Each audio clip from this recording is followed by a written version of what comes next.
Good morning বন্ধুরা, তার আমার আশীর্বাদে তোমাদের সারাদিনটা খুব ভালো কাটুক। তো এখানে আমি বাঁধাকপি কেটে রেখেছি বন্ধুরা, বাঁধাকপি আর আলু কেটে রেখেছি। এখানে টমেটো, আদা বাটা, নুন, লাল লঙ্কা, হলুদ সবই মশলা দিয়ে জিরে, শুকনো লঙ্কা ফোড়নে দিয়েছি, দিয়ে কষছি। এই মশলাটা কষা হয়েই গেছে, তেল ছেড়ে গেছে। এবার বাঁধাকপিটা দিয়ে দেবো। আজকের ব্রেকফাস্ট বানাচ্ছি আমি বাঁধাকপির তরকারি আর রুটি। যাই কিছু বানাই না কেন সবটাই তোমাদের জানাবো। আটা মাখা আমার হয়ে গেছে বন্ধুরা, এবার আমি রুটি করা স্টার্ট করবো। এখানে তরকারিটাও চাপিয়ে দিয়েছি, তরকারিটাও আমার হচ্ছে ভাপে ভাপে।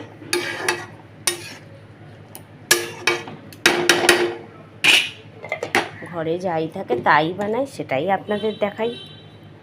রুটি আমার সব হয়েই যাচ্ছে বন্ধুরা, তরকারিও আমার হয়ে এসছে।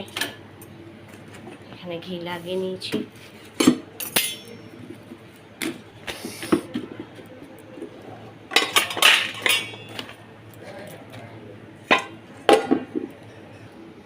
রুটি আমার হয়ে যাচ্ছে বন্ধুরা, সব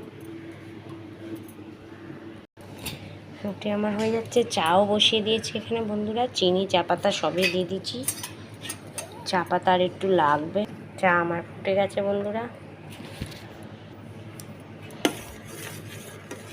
তরকারিও আমার হয়েই এসছে, বাঁধাকপি।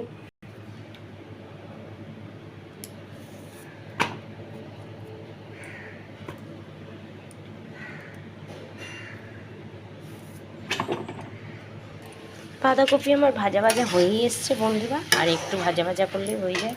এখানে সমস্ত রুটিও আমার হয়ে গেছে বন্ধুরা, চাও আমার হয়ে গেছে। সব ব্রেকফাস্ট আমার শেষ।